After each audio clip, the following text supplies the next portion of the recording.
Ton don répond à des besoins. Quand on a un don, quand on a une capacité, on veut l'exercer là où tout le monde nous voit. David, avant d'exercer sur le podium de Saoul, tu exerceras sur ton propre podium dans la forêt. Le podium de Saoul a une grande visibilité. Mais le podium de la forêt, personne ne t'y invite. C'est toi-même. Tu feras des très grands exploits, mais sans bruit. Quand vous voyez quelqu'un en public briller, c'est qu'il a déjà fait des choses en privé avec Dieu. Le don de Joseph, c'est interpréter les songes. Moi et vous, nous aurions voulu être directement devant Pharaon, interpréter et entrer dans la royauté. Mais ça passe par la prison. Et il y a 5 choses qui me montent à l'esprit.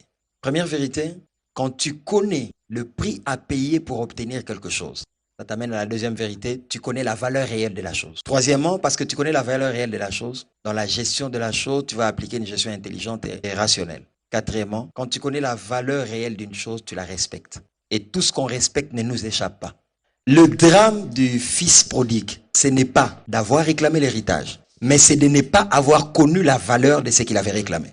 Oh, ça c'est très fort. Et quand on ne connaît pas la valeur de ce qu'on obtient, on dilapide. Voilà pourquoi Dieu aime nous donner des choses en respectant la loi du processus. Quand Dieu nous donne des choses, son but c'est que nous ne perdions pas. Le plus difficile n'est pas d'obtenir quelque chose de Dieu. Le plus difficile c'est de conserver ce que Dieu a donné. Jean 5, lève-toi, prends ton lit et marche. On aurait dit à cette personne, lève-toi et marche.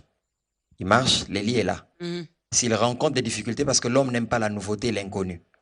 Dès qu'il y aura une douleur, il rechute, il rentre.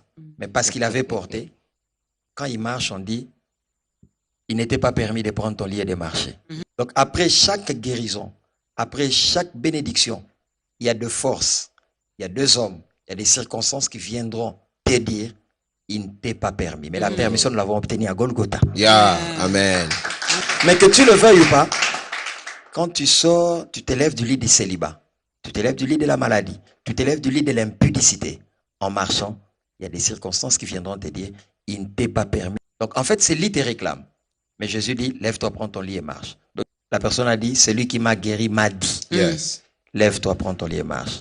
C'est-à-dire, Jésus veut une chrétienté responsable. Quand il te dit, lève-toi, prends ton lit et marche, quand tu marches, lui n'est plus là. C'est à toi d'assumer et de défendre ce qu'il t'a donné. Le système auquel nous appartenons, c'est un système de la parole. Il te donne une parole et lui s'en va. La parole qui te met debout, c'est la parole qui te donne de marcher. La parole qui te donne d'affronter pour que tu ne fasses pas des réussites.